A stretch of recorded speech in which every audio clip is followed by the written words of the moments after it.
stories in this book. They're all representing a different room in some sense or other. The brief for the stories was that they all had to be set within one room. That room's got a broad interpretation. My story before it went into the book and just was called Number 8 is called A Room of My Own, with an obvious nod to Miller's Walk. And it came about. It came about because of an experience I had after an accident and going into hospital. So my room's a hospital room. 1, 2, 3, 4, 5. Once I caught a fish alive. The words drifted into the room, a snatch of sound, gradually diminishing, and then cut off completely. I heard the words, but did not move, and did not know how to. I hadn't known the song before, but the simple words linked themselves circularly, looping around my brain repeatedly. Once I caught a fish alive, 1, 2, 3, 4, 5, once I caught a fish alive. It wasn't the fish singing, of course. It was caught, hanging on the end of a line, but it was still alive. Maybe it gets away, or dies. Perhaps it could sing then. 6, 7, 8, 9, 10, what must have happened then? Time passed. I opened my eyes, experimentally, closed them, prepared for the brightness, and opened them again. A woman appeared sideways, opening a swing door just within my field of vision, turning in a practiced move around the end of the door, and simultaneously looking up from the clipboard she held. "Good morning, Farah," she smiled. "How are you feeling today?"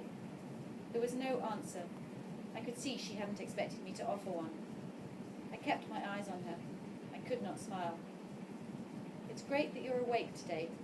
I'm Deepa Partha." She came closer and stood with her face above mine, speaking slowly.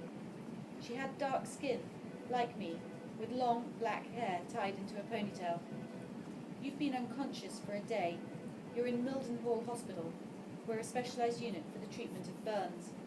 I'm the consultant here, the senior doctor." She gestured behind her. "This is Gina. She's a nurse on the ward and is here to help look after you." Gina, small, blonde, young, stepped forward and smiled as well, saying something, though I couldn't tell what. Tears filled my ears. I closed my eyes to stop them falling out. It was later. Another day? I had been awake for some time, eyelids masking the world. I was content, just lying, drifting. Then I could feel someone come into my room. I opened my eyes, relaxed. It was the blonde girl. "I've just come to check your drugs," she said brightly. "They're good, you know. When you're feeling a little stronger, you'll be able to control them yourself. But right now, I'm just making sure you're as comfortable as possible." She twiddled with something behind my head, out of vision. A faint coolness washed across my face. I almost hadn't noticed the prickling sensation until it disappeared. Gina checked her watch and signed a clipboard, then bent over me. I felt her hand on my arm and was comforted. My eyes closed again. Dr. Partha was here once more, smiling again. It seemed that everyone smiled here. She told me that I was doing well, that I'd banged my head but that there was nothing to worry about, that my face was burnt but the hospital would make it better. Her voice was like the Queen's. I moved my index finger to acknowledge her. I wanted to move my lips, but my face was frozen. I wondered how bad my face was. I tried to move my hand more, to gesture, to try and ask, but it was so very heavy. It didn't move as I asked it to. I knew all about that, about my body refusing to obey the screams of my mind. "Your facial burns are severe."